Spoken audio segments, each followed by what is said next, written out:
nege kanyo wolonfila sanga bisaba ani kili o sera an ka kumaso kɔnɔ yan nɔ an nisɔndiyalen bɛ kanubaga jamakulu kelen-kelen na bɛɛ lajɛlen bisimila maa o maa bɛ ka an lajɛ ni sanga kofɔlen na an bɛ bɛɛ fo ka bɛɛ lajɛlen wale ɲuman dɔn ko kunnafoni kɛnɛ dayɛlɛtɔla filɛ.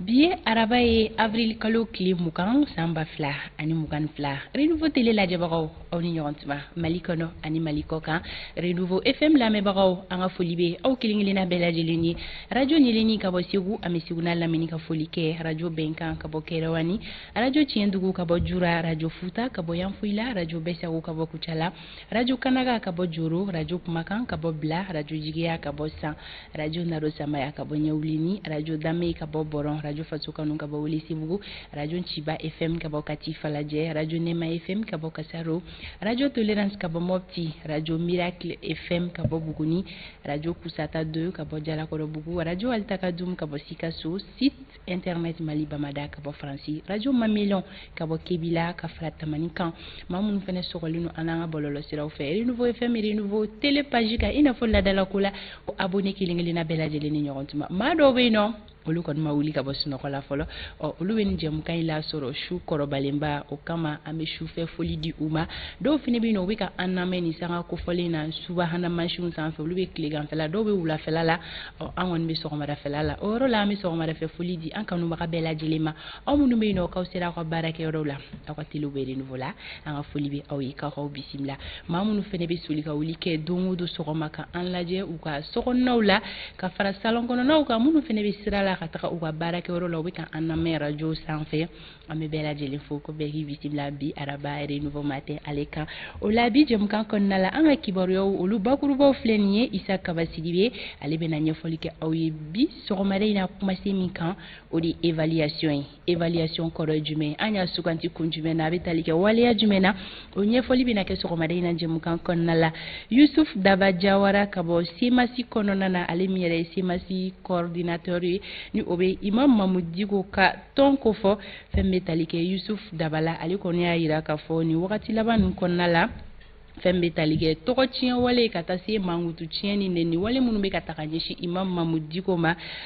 maa minnu ka baarada don ko n'u ma farati ko olu kɔni na wele bila u tigilamɔgɔw ma bɔgɔ jeninin kan an ni Yusuf Daba yɛrɛ bɛna ɲɔgɔn lasɔrɔ bi anw ka maa welelen don Sori Ibrahim Diallo i n'a fɔ ladalako la sɔni tan ni ka segin kibaruyaw bɛ di aw ma jɛmukan in kɔnɔna la Awa Daɲogo ale fɛnɛ bɛna kɛnɛya tigilamɔgɔ bisimila ka se ka ɲɛfɔli kɛ aw ye halisa fɛn bɛ tali kɛ joli siminbaliya bana an bɛ taga ɲɛfɛ ni o kibaruya tɔw ye sabula a ka kan ni docteur y'a da don bana min na a ka se k'a bɛɛ lajɛlen ɲɛfɔ bɛɛ ka faamuyali kɛ min b'a to a furakɛli ɲuman olu bɛ se ka latigɛ cogoya min na o la Awa ale ni docteur Diallo bɛna to ɲɔgɔn bolo kunnafoni gafew ɲɛ fura fɔlɔ laseliw bi avril kalo tile 20 o bɛna na kɛ jɛmukan in kɔnɔna la Alexis ma sɔn fɛn min ma fɛnɛ aw bɛna o dɔn tagalen ɲɛfɛ jɛmukan in kɔnɔna la anw ka don foli d'uma o bɛ o kɛrɛfɛ Amadu Lasana Konare ale bɛ yan nɔ don kibaru kama i n'a fɔ ladalako la a tɛgɛkɔrɔla falen don kunnafoni sɛgɛsɛgɛli sanuman na sɔni a bɛna o kɛnɛ dayɛlɛ aw ye aw ka kunnasiri ni ye o bantɔla ye pewu ko bɛɛ k'i bisimila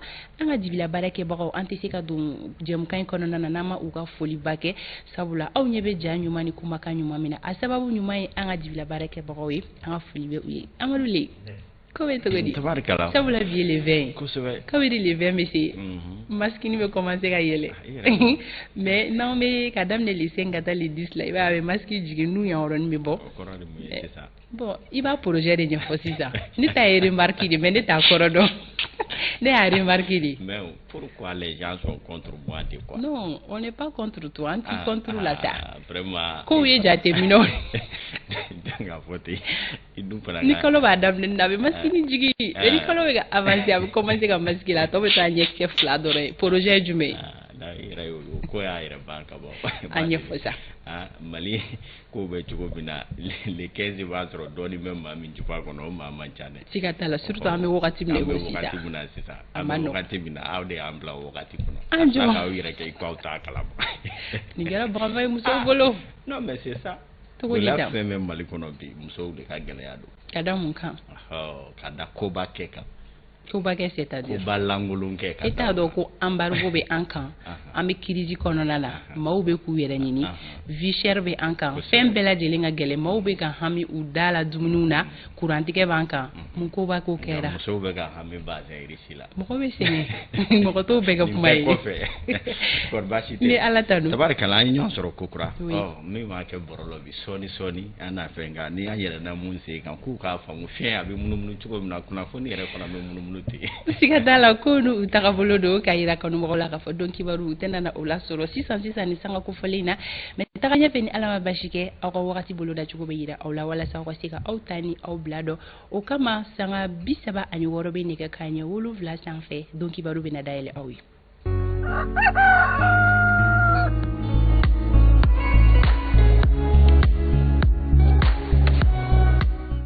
ko bibina ma kunnafoni tan ko o ye kunfɛ mɔgɔ ye an y'o sɔrɔ ɲɛma la Antoine Solange Dambele Amadou kanubagaw bɛ fɛ k'a dɔn kibaruya jumɛn bɛ Mali kun kan fo ka taa se Mali kɔkanna ma o mago bɛ tubabu kibaruya la wa bamanan kibaruya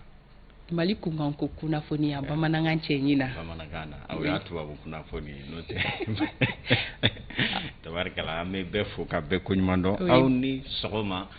kokura a y'aw bisimila an ka bi sɔgɔmada in na don kibaru kɔnɔ min bakurubaw bɛna tali kɛ jamana kɔnɔ ko ka banque mondiale ale fana ye gafe dɔ bɔ gafe min kɔni m'a yira k'a fɔ olu fana bɛna paraw bila u ka musaka bɔtaw la ka projet bolow ni yiriwa baara dɔw kɔkɔrɔ dɔn an ka jamana kɔnɔ an bɛna kuma kan sɔgɔmada in na don kibaru kɔnɔ wale minnu bɛ yen ni olu bɛ kɛ dɛngɛrɛnɛ ka ɲɛsin anw ka jamana kan jamanaden dɔw bɛ yen minnu bɛ si ka tɛgɛrɛ fɔ k'u sen fila kɔrɔta o la yala mun bɛna ni o suguya ninnu ye an ka jamana bilama kɔnɔ an bɛna kuma o fana kan sɔgɔmada in na don kibaru ale kɔnɔ minisiri ɲɛmaa dɔgɔtɔrɔ Sogɛli Kokala Mayiga an y'a fɔ ten sini a bɛna taa kɛ CNT maaw ɲɛkɔrɔ ka taa ɲɛfɔli kɛ i k'a dɔn a nali a ye layidu minnu ta ko gouvernement baara bɛna sinsin o kan jamana mara kadira kɔnɔ mun kɛra mun ma ɲɛ a tɔ ye mun ye a bɛna taa ɲininka o la ladiriya kɔnɔna la a bɛ maa caman fana kɔnɔ k'a fɔ ko in bɛna taa kɛ i n'a fɔ jantɛlɛ sara ɲɔgɔn na o kama a kɛlen chacun derrière son quelqu'un maa minnu ye Sogɛli masurunyana maaw ye olu dɔw b'a la ka jagoya tɛgɛrɛ fɔ wale dɔw sigi sen kan minnu yɛrɛ fana bɛ yen ni Sogɛli ka ko taabolo tɛ taa o jimisira fɛ olu fana b'a fɛ Sogɛli kɔ ka taa da dɛnɛn na maa minnu bɛ yen n'olu y'a lajɛ ni ɲɛ fila ye olu kɔni b'a fɛ jamana maracogo ɲuman baaraw ka kɛ an bɛna kuma kan sɔgɔmada in na don kibaru kɔnɔna la taji feerelaw minnu tun ye baara bila tile fila in na k'u bɛna wuli ko kura tuguni a ma sɔrɔla k'a fɔ bɛnkan minnu ni sigikafɔ minnu kɛra ko ɲɔgɔn faamuyaw ma na a la o kuma ko a bilara yɔrɔnin min na a bɛna taa ye ko kura an bɛna kuma o fana kan bi sɔgɔmada in na don kibaru kɔnɔ farikolo ɲɛnajɛ dakurunya kelen Coupe d'Afrique n'o ye farafinna ŋanaw ka ɲɔgɔn kunbɛ sa 2023 o kɔni baaraw gafew bɔra ka ban Mali ale ni jamana minnu bɛna taa ɲɔgɔn sɔrɔ an bɛna kuma o fana kan sɔgɔmada in na sisan dani nɔ ni o dɔ ye Congo, Gambie ani Sudan du Sud Mali ka puli a ka nɔgɔn wa a ma nɔgɔn n'o tɛ fɔlɔ la Guinée équatoriale kɔni ye Mali bɔ kɛ de kilo la an bɛna kuma nin bɛɛ kan bi sɔgɔmada in na a ye aw bisimila aw minnu ye malidenw ye ani minnu bɛ jamana wɛrɛ n'u sigiyɔrɔ bɛnna Mali ma hali minnu bɛ jamana wɛrɛ denw ni Mali ka baaraw taacogo bɛ taa o jimisira fɛ bɛɛ k'i dan se sɔgɔmada in na Renouveau kɛnɛ sigira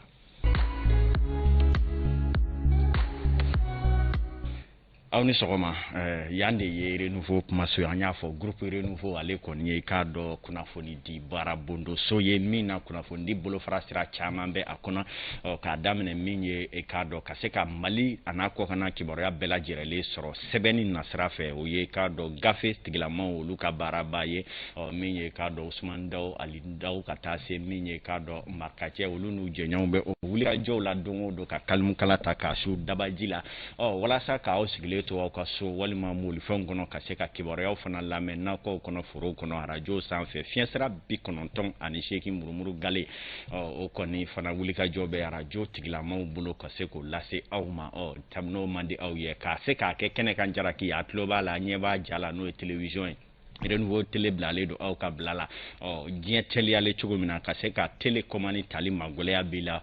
ka i sigilen to ka i ka nɛgɛjuru sira n'o ye talifo walima i ka ordinateur bila internet sira kan Renouveau ka page n'o ye Renouveau FM télé a bɛ se k'an ka kibaruyaw bɛɛ lajɛlen ni jɛmukan tɛmɛnenw ni kuraw bɛɛ sɔrɔ o sanfɛ nin bɛɛ kun ye waasa fɛn minnu bɛ tɛmɛ anw ka fiɲɛ sira ninnu fɛ aw bɛ se k'u lasɔrɔ ladiriya kɔnɔ ka bɔ kunba na Mali kɔnɔ a n'a kɔ kan bɛɛ ni damana i kanu fɛn don min ye dɔ tigɛrɛ dɔnkili o ka di dɔw ye minnu fana ye kibaruya o ka di dɔw ye nin bɛɛ lajɛlen salolen don k'a fara ɲɔgɔn kan ni ka maa kɛmɛ n'a kunkanfɛ olu kɔni bɛ o baara de la groupe renouveau la ka lase limanaw ma minnu ni i k'a dɔn o bɛ o jɛmukanw lajɛ aw bɛɛ faralen ɲɔgɔn kan a ye aw bisimila bi sɔgɔmada in na an y'a fɔ ten tɔ min bɛ tali kɛ Mali kɔnɔ kibaruyaw la Banque mondiale olu kɔni ye diɲɛ waribonba bondo ye minnu bɛ n'u bɛ dɛmɛ lase jamana caman ma nka kɛrɛnkɛrɛnnenya Mali ye jamana ye Banque mondiale ka projet bolo kɔkɔrɔ donda ka ca Mali kɔnɔ fɔ k'a fɔ a to ten wa a bɛ tali kɛ musaka siraw la minnu bɛ dɛmɛ lase jɔsen caman ma kɛnɛyako b'o la baarako b'o la ka taa se kalan na sira fɛn caman minnu ye yiriwabolow ye ka kɛ ni ko dɔw don cogo n'u bɔ cogo ye olu kɔni ye gafe dɔw folofolo kunun gafe minnu na kɔni jirala k'a fɔ u bɛna musaka bɔta minnu bɛ yen n'u bɛ projet bolo ni kɔkɔrɔ donni kɛ Mali kɔnɔ k'u bɛna o dɔw sonsoro waati damadɔ kɔnɔna la nin ko in kɔni kibaruya bɔra ka bi hali ni y'a sɔrɔ kibaruya tɛ min bɛ Mali dɛmɛ a ma sɔrɔla k'a fɔ maa o maa bɛ yen ni a bɛ dɛmɛ don jamana kɔrɔ musaka ko nasiratigɛ la Mali mako bɛ o bɛɛ kelen-kelen na bi dɔ fara dɔ kan ale bɛ kɛ sababu ye ka dɔ ɲa dɔ la Mali b'o gun de kan an bɛ donni minɛ i ko bi nka dɛmɛ sira kelen o kelen tigɛ o tigɛ walima sonsoro o sonsoro a bɛ kɛ sababu ye ka gɛlɛya dɔ lase jamana ma wulikajɔ ni fɛɛrɛw bɛɛ lajɛlen na kɛ jamana faamaw fɛ ka kan kɛ waasa fɛn minnu bɛ yen ni a bɛna paraw bila maaw ka ɲɛnamaya ɲuman ani lafiya la fɛrɛ bɛ se ka sɔrɔ o ko ɲɛ ninnu na cogoya min na nin kibaruya in yɛrɛ bɔra ka bɛn a kun jɔnjɔn ye fɛn minnu ye ɲɛfɔli caman kɛlen don nka hali bi n'a ka bi yanni sini cɛ kibaruya lakika minnu b'a ko jukɔrɔ n'o y'a dibidibikow ye an bɛna don ɲininiw kɛ ni k'o lase aw ma ladiriya ale kɔnɔ an y'a fɔ ten kibaruya fɛn o fɛn bɛ yen bi n'a bɛ kɛ sababu ye ka gɛlɛya lase Mali ma Maliden dɔw fana bɛ yen minnu bɛ tɛgɛrɛ fɔ ka yɛlɛkolo ci o la k'u sen fila kɔrɔta jate jumɛn bɛ o ko la an ye da sumusumuni kɛ minnu ye buna hadamadenya ani politiki hakili jagabɔba tigilamaw ye olu dɔw y'a jira k'a fɔ an ka jamana bɛ bolo min kan bi maa caman de bɛ yen minnu sigilen don a ka da jɛngɛn k'a tiɲɛ mara kɛbaaw bolo k'o y'olu ka laɲini ye sabula dɔw ko anw ye min fɔ a ma to o la o kuma ni ma to an t'a la an b'an sen bɔ a la ni a tiɲɛna k'a fɔ ko tiɲɛna an tun y'a fɔ a ma kɛ an da ye a bɛɛ lajɛlen tiɲɛnen filɛ dɔw kɔni ta ye fanga minnu bɛ an kunna maa caman bɛ olu dugu ka jɛ ka fanga in to an kunna olu ka bolo dɛsɛ don n'o tɛ i k'a dɔn ko olu fɛ k'u tɛ fanga ka su kelen kɛ an kunna nin bɛɛ lajɛlen ye hakilinaw ye ko ka tiɲɛ an bɛɛ lajɛlen k'an yɛrɛ sɔrɔ hakilina bɛ o dɔw la hali ni y'a sɔrɔ i k'a dɔn ko don min ka gɛlɛn sabula n'a tiɲɛna ko a bɛ tiɲɛ an bɛɛ kelen-kelen ye o ye maa dɔw ka hakilina ye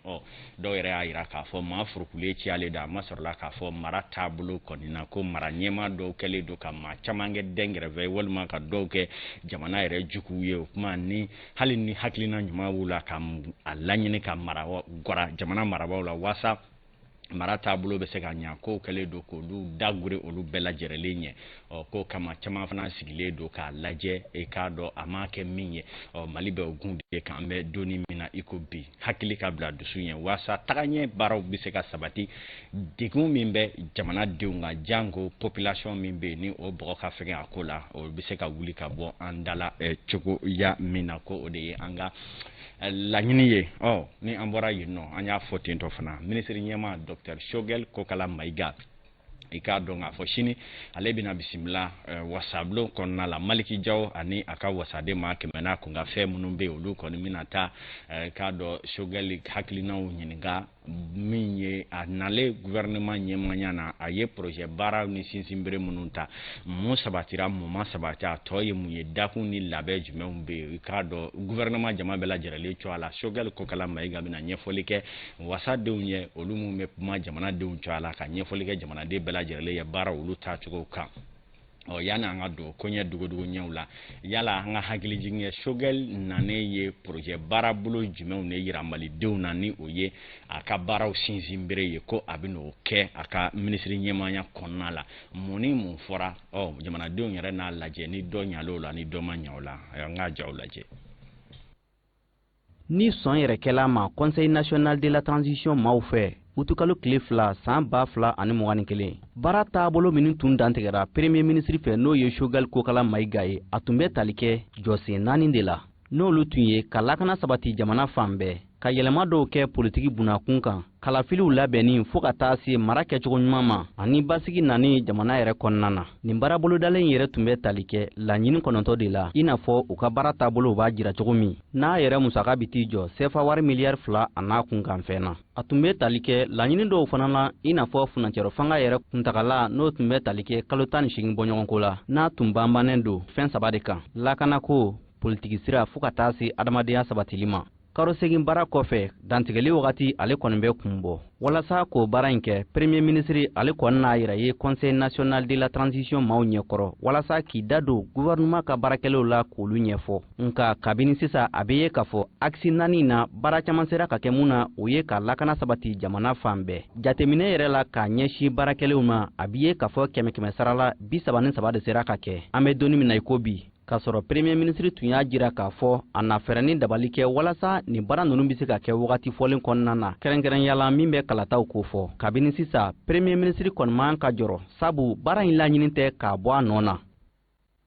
tabarikala Bakari Sidibe ale ka ɲɛfɔlu tun ye nin ye min ye k'a dɔn k'a fɔ bi ko kɔni bɛ ɲini ka kɛ ɲɔgɔn kunkolo waasi ye maa minnu bɛ yen ni olu ye Choguel Kokala kanuba jɔnjɔn a n'a kɛrɛfɛman dɔw ye ni olu dɔw yɛrɛ fɛ ko ministre ɲɛma dɛmɛli kɔni ye an ka catiribɔ walew ani k'a dɔn jagoya kumabaw ni maa tɛngɛlɛmaw kɛ olu dɔw kɛlen don ka labɛn dɔw sabati minnu na maa caman ye bilasirali k'u ye ko kana ta u bolo kan kana kɛ sababu ye ka maaw yɛrɛ dama bila bara de fɛri la Choguel yɛrɛ kun tɛ bi an ɲɛ bɛ Mali primature de la premier ministre min kan ka wuli ka jɔ kɛ ka jama fara ɲɔgɔn kan wasa i ka dɔn jamana kuntigiw ka baara bolodalenw bɛ se ka sabati cogoya min na olu ka se ka taa ɲɛ jɔnjɔn kɛ bilasirali caman b'a la ka kɛ k'a dɔn maaw b'a la k'a fɔ kɛrɛfɛmaa bolokurutigi ka ca cogo min na u ka se k'o wale ninnu jɔ an ka ɲɛsin tubabu b'a fɔ min ma ko essentiel ko yɛrɛ kun ye fɛn min ye jɔnjɔn ni ladiriyaw baaraw ka se ka sabati minnu kɛlen don ka labɛnw sabati k'u bɛna taa kɛ tɛgɛrɛmugu tulo ni balaja ni dadunu ni ko ka bɔ a la pewu gouvernement maa 20 ani kɔ minnu bɛ jamana mara ɲɛmaaya na bi nin bɛɛ lajɛlen bɛ wulikajɔ de la su ani tile dɔw yɛrɛ b'a kɔnɔ minnu yɛrɛ ka baara fanga ka bon ka tɛmɛ hali ministre ɲɛmaa yɛrɛ ta kan o kuma o kana taa ministre ɲɛmaa kelen ta k'a kɛ k'u bɛ maa tɔw ligɛrula bɔ o tɛ laɲini ye an ka jamana kɔnɔna la min ye k'a dɔn an ka finitigilakaw baaraba minnu b'a la ka kɛ bi bɛɛ lajɛlen ɲɛ bɛ o la minɛn nacogo ko la o min armée y'an bɛɛ ka armée ye kɔrɔnama o tilebilama banni kɛɲɛ ka bɛɛ ka dɛmɛ bɛ ka ɲɛsin jamana finitigilakaw ma an kelen kelen ni n'an bolofɛnw lakanani kama min ye paraw bilara Mali ani Barkani ni ɲɔgɔn cɛ min yɛrɛ la an ye sira di ɲɔgɔn ma ko baw ka fara o ba fara kɛra sababu ye Barkani maaw kɔni b'a la ka kan minnu tun b'u bolo n'o ye sɔrɔdasi jabalaw ye u b'a la k'o latɛmɛ an ka finitigilakaw ma dɔɔni dɔɔni Gao marabolo yɔrɔ caman kɔfɛ gosikaw olu fɛ yen nɔ k'a dɔn Mali drapeau yɛlɛna Faransi drapeau nɔ na ka se k'a kan tile bɛɛ lajɛlen ta k'a di anw ka finitigilakaw kɔni ma o baaraw sabatira kaba minnu kɔni na k'a jira k'a fɔ Gao kɔni gosi kan ale bɛ Mali finitigilakaw olu ka bolo kan waati na a ko kɛra cogo di Aissata Jara ale bɛ kuma ɲa kan an ka lajɛ. Ce mardi, en fin de matinée, les forces françaises de l'opération Barkhane ont quitté leur camp à Gossi, une base dite opérationnelle installée septembre 2018 dans cette localité à une centaine de kilomètres de Gao et sur la route nationale Sévaré-Gao qui relie la région au sud du pays. Désormais, les militaires français ne se retrouvent qu'à Gao où se trouve sa base principale et à Menaka dans le Liptako. Ces deux camps seront aussi cédés aux FAMA d'ici quelques semaines. Désormais, la sécurité de toutes les régions du Nord sera confiée aux militaires maliens. Tabarikala nyame dona baraw la min ye se Brahma Kone ale ni awata fili kolosi min molu bolo biso ngadaina o bambane na ke o kan kosebe ameta nyefe ni kibaru yaw ye kɔfɛ ni bamanga nunu na nyini ka di awma ladiriya kono wala saka bo kibaru ya tako gale kono farikolo nyenanje takuru ya kele ko an ta be nyini nga ke sanwo san salonga shwa ni nyinanye jiki ya babe malide bolo farikolo nyenanje na strategie la sabula Mali ndolanta équipe mana bɔ yɔrɔ yɔrɔ walima ndolanta no mana bɔ yɔrɔ yɔrɔ hali diɲɛ expert ba minnu bɛ farikolo ɲɛnajɛ dɔ u bɛɛ lajɛlen sɔnnen don Mali ndolanta naw kelen-kelen ye nka u ma ɲɔgɔn sɔrɔ Mali la i k'a dɔn dusukasi ani k'a dɔn ɲɔgɔn faamu kow ka ca a kɔnɔ ni dɔw ma fédération tɛngɛlɛma dɔw na encadrement tɛngɛlɛma a tɛngɛlɛmali fanga ka bon kosɛbɛ waati mun na an tun bɛ mali tun bɛ sebaaya sɔrɔ jamanaba dɔw kan minnu dɔnnen don farikolo ɲɛnajɛ ko la jamana dɔw bɛ bi maaw bɛ jɔ o la nka olu de bɛ kɛ sababu ye ka mali si a ɲɛna kosɛbɛ i n'a fɔ kani tɛmɛnen a kow kɛra cogoya min na kani nata fana n'o ye farafinna ŋanaw ka ɲɔgɔn kunbɛn ye o baaraw bɔra ka ban ko mali kɔngo gambi ani sudan de sud olu kɔni bɛ puli kelen na kuma maa caman bɛ k'a fɔ ko nin puli ye ji min ye mali dun dɔnnen don cogo kɔrɔ min na ni wulikajɔw ma sabati a kana na kɛ a ta dusukasi wɛrɛ ye bonne chance aux aigles sanga 51 o bɛ mali gendarmerie direction ba la ko ne ko k'u ni sɔgɔma samu mɛnkɔrɔ jakite général a n'a ka jamakulu bɛɛ ni ɲɛmaa minnu bɛ yen ni olu bɛ kɛ sababu ye ka danaya da cɛbaw ka kɛlɛbolo la n'o ye ministre de la sécurité intérieure Dawudu n'a ka jama ni défense Sadio Kamara ka kɔlɔkɛ ko u ni sɔgɔma bi jamukan ni kanubabaw bɛ nin département n'u bolo faraw la bi an n'u bɛ ɲɔgɔn bolo Fanta Tumota namu an bɛ fɔlɔ bila yan fɔlɔ fɔlɔ bɛ ɲɔnkiri yan yɔrɔ la tuma min na sanga ye 51 sɔrɔ o sanga kelen an bɛ taga siraba kana la Amadu bi sɔgɔmada in na jateminɛ ka se ka boli yalima lakana bɛ cogo di an ka siraba kanaw la sabula ni fɛti ɲɛkɔrɔlaw bɛ se an b'a ye k'a fɔ ko ka ca sirabaw sanfɛla la Sori Ibrahim Diallo ale bɛ n'o kibaruyaw di an ma